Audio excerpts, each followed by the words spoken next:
तो अभी रात के 10 बज रहे हैं और मैं अभी जस्ट जो है बीपीएससी एईडीओ का एग्ज़ाम दे करके वापस लौटा हूँ। दोस्तों हमारा सेंटर जो है वो रांची से 800 किलोमीटर दूर यानी पूर्णिया दिया हुआ था। पूर्णिया में एक जगह है आपका रानी पथरा नाम करके, तो इतना दूर दूर ये लोग सेंटर दे रहे हैं। बताइए, रांची से 800 किलोमीटर दूर 20 घंटा का जर्नी करके मैं वापस वहाँ से आया हूँ। मेरी ट्रेन रात में आपका 1:30 बजे थी और अभी जो है वो 10 बजे यहाँ पे रांची में जो है वो अराइवल हुआ है ट्रेन का। तो अभी 10 बजे मैं जस्ट जैसे ही अपने रूम पहुंचा हूं वैसे ही मैं आपके लिए वीडियो शूट कर रहा हूं कि दोस्तों पेपर कैसा रहा। तो पेपर का जैसा मेरा अनुभव रहा दोस्तों कि अगर जैसे पेपर वन आपका क्या है कि क्वालिफाइंग है, हिंदी और इंग्लिश लैंग्वेज है। तो हिंदी इंग्लिश जो लैंग्वेज है दोस्तों, लैंग्वेज में आपको कुछ नहीं करना है, बस आपको इतना स्कोप देगी आयोग कि उसमें आप जो है पास कर जाएंगे। चूँकि आपको 30% इंडिविजुअली लाना है सेक्शनली, यानी इंग्लिश में और हिंदी में। तो 30 क्वेश्चन आपके रहेंगे इंग्लिश, ये आपका क्या बोलते हैं इंग्लिश का, उसमें आपको 9 क्वेश्चन सही करने हैं यानी 9 नंबर लाना है। और 70 क्वेश्चन रहेगा आपका हिंदी का, जिसमें आपको 21 यानी 30% 21 क्वेश्चन आपको जो है उसमें करना है, यानी 21 नंबर उसमें लाना है। माइनस मार्किंग दोनों में है, तो आपको संभल के उसमें जो है अटेम्प्ट लेना होगा। आपको ज़्यादा अटेम्प्ट लेने के चक्कर में नहीं रहना है। ये मैं इसलिए बता रहा हूँ क्योंकि आने वाले जो 2 शिफ्ट में और एग्ज़ाम है आपका जो है 17-18 एग्ज़ाम है, फिर जो है 20 और 21 एग्ज़ाम है। तो उसके लिए जो है मैं आप लोगों को बतला रहा हूँ कि आपको जो है इंग्लिश हिंदी में सेफ़ अटेम्प्ट लेना है। क्योंकि हमारे सेंटर में या पूरे बिहार में जो आपका एग्ज़ाम हुआ फर्स्ट शिफ्ट का, उसमें ये देखा गया कि बहुत सारे लोग जो है वो क्वालिफाइंग पेपर ही क्वालिफाई नहीं कर पाए। तो फिर आगे का रास्ता तो उनका वैसे ही क्लोज़ हो गया।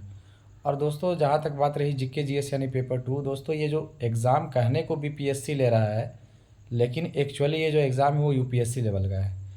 अब इसका जो है बतलाने का दो तरीका है। मेरे कहने का मतलब ये है कि आप टोटल नंबर ऑफ़ सीट्स भी देख सकते हैं कि 900 के आसपास से 900 935, जो कि एक यूपीएससी लेवल का सीट होता है। मतलब उतना ही यूपीएससी में भी सीट होता है। लगभग पार्टिसिपेंट भी जितने यूपीएससी में होते हैं उतना इसमें भी है। और पेपर का जो लेवल है दोस्तों वो तो यूपीएससी से हमको लगता है उसके भी बियॉन्ड चला गया। ये तो यूपीएससी से भी ऊपर ले गए पेपर। किसका?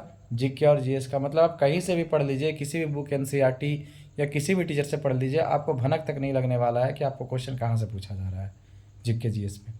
फिर बात करते हैं आपका पेपर थर्ड यानी मैथ और रीजनिंग जनरल एप्टीट्यूड।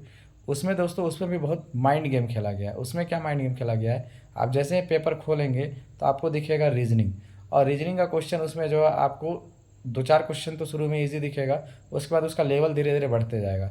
अब उसमें आप क्या करेंगे, फंसते चले जाएंगे। और फिर उसके बाद जब आप रीजनिंग ख़त्म कर लेंगे, सारा टाइम उसमें दे चुके होंगे, फिर आप जब मैथ में जाएंगे तो आपका दिमाग ख़राब हो जाएगा क्योंकि उसमें क्वेश्चन बहुत ईजी पूछा हुआ है। तो इस तरीके से इसमें गेम खेला हुआ है।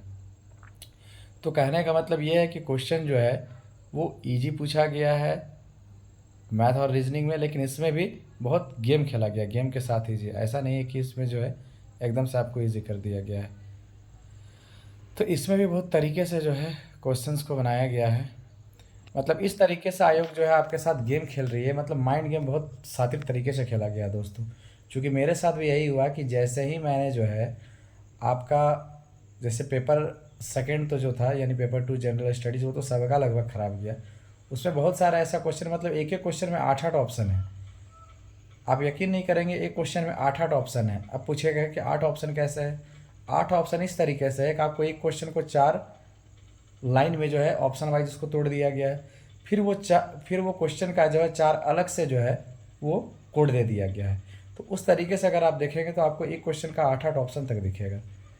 तो जिसका कॉन्सेप्ट नहीं होगा, और कॉन्सेप्ट के बावजूद भी पता नहीं क्वेश्चन कहाँ से आयोग पूछी है, कि आप कोई भी बुक पढ़ लीजिए, आप एनसीईआरटी पढ़ लीजिए या किसी भी नॉर्मल कोई जो टीचर जितने अभी सो कॉल्ड टीचर बने हुए हैं उनका बुक पढ़ लीजिए, आपको कहीं से भनक नहीं लगने वाला है। आपको जितने भी यूपीएससी लेवल के जितने भी बड़े बड़े जो राइटर हैं, जैसे बिपिन चंद्रा हो गए और भी जो बहुत सारे ऐसे टीचर हैं जिनका बड़ा बड़ा मोटा मोटा जो बुक आता है, उस तरीके का बुक अब आपको पढ़ना पड़ेगा, तब जा करके आप बीपीएससी का एग्ज़ाम क्वालिफाई कर पाएंगे। तो ये जो है बीपीएससी अपना लेवल बना चुकी है दोस्तों। क्योंकि जो मेरा अनुभव है मैं वो आपको अपने मतलब बतला रहा हूँ, आपके साथ शेयर कर रहा हूँ।